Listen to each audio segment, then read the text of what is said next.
ସବୁବେଳେ ରାତିରେ ଏଇ ଡାଲମା ସନ୍ତୁଳା ମୁଁ ଖାଇବିନି ଯା କହୁଥିବା ଝିଅଟା ଆଜିକାଲି ଡିନରରେ ବହୁତ କିଛି ଦାମୀ ଦାମୀ ଖାଦ୍ୟ ଖାଉଛି, ହେଲେ ମନ ତୋରି ସେଇ ଡାଲମା ଆଉ ସନ୍ତୁଳା ପାଖରେ ଅଟକି ଯାଇଛି। ସବୁବେଳେ ହାତ ତିଆରି ଡ୍ରେସ ତିଆରି କରି ଦଉଛୁ କହି ଅଭିମାନ କରୁଥିବା ଝିଅଟା ଆଜିକାଲି ଦାମୀ ଡ୍ରେସ ପିନ୍ଧୁଛି, ହେଲେ ମନ ତାର ଚାହୁଁଛି ତୋରି ହାତ ତିଆରି ସେଇ ଡ୍ରେସ ପିନ୍ଧିବା ପାଇଁ ଜରି ବର୍ଡର ଦିଆ।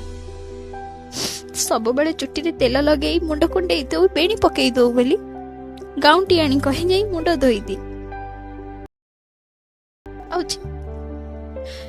ମୋ ଚୁଟି ତୁ କୁଣ୍ଡେଇ ଦିଅନ୍ତୁ କି ବେଣୀ ପକେଇ ଦିଅନ୍ତୁ ସେଇ ତେଲ ଲଗେଇ। ତୁ ସବୁବେଳେ ପଖାଳ ଖାଉ ବୋଲି ତତେ ମୁଁ ଗାଉଁଟି ଆଣି କହ, ଆଜି କିନ୍ତୁ ମତେ ଗାଉଁଟି ଆଣି ହବାକୁ ଭାରି ଇଚ୍ଛା ହଉଛି।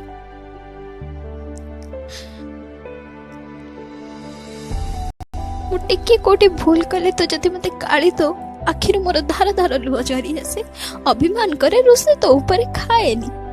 କିନ୍ତୁ ଏବେ ଏତେ ଗାଳି ମାଡ଼ ଖାଇ ଛାତିଟା ମୋର ପଥର ହେଇଯାଇଛି, ଆଖିରୁ ତ ଲୁହ ଯେମିତି ଶୁଖି ହିଁ ଯାଇଛି।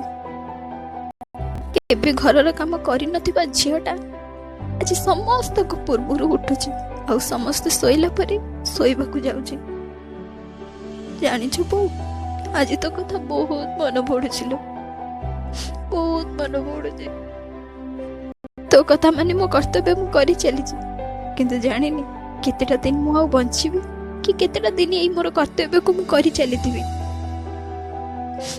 I miss you.